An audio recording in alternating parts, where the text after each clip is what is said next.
વડોદરાના ડભોઈ ભાજપમાં પણ મોટા ઉલટફેર જોવા મળી રહ્યા છે। ડભોઈ ભાજપના ઉપપ્રમુખની કોંગ્રેસમાં ઉમેદવારી, ઉપપ્રમુખ વિજયભાઈ રબારીની કોંગ્રેસમાંથી ઉમેદવારી, ભાજપના ઉપપ્રમુખની કોંગ્રેસમાં ઉમેદવારીથી ખળભળાટ મચી ગયો છે।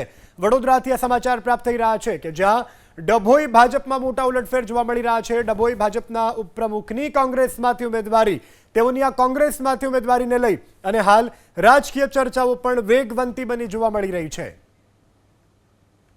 હું પાર્ટીમાં ટિકિટ માંગી હતી। પાર્ટીના આગેવાન દ્વારા મને જણાવેલું કે તમે ચિંતા કરશો નહીં, તમારી ટિકિટ પાક્કી છે। તો હું આશા રાખીને બેઠેલો હતો।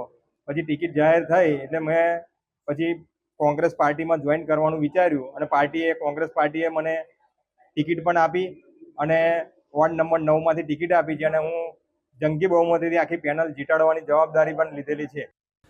વડોદરાના ડભોઈ ભાજપમાં પણ મોટા ઉલટફેર જોવા મળી રહ્યા છે। ડભોઈ ભાજપના ઉપપ્રમુખની કોંગ્રેસમાં ઉમેદવારી, ઉપપ્રમુખ વિજયભાઈ રબારીની કોંગ્રેસમાંથી ઉમેદવારી, ભાજપના ઉપપ્રમુખની કોંગ્રેસમાં ઉમેદવારીથી ખળભળાટ મચી ગયો છે।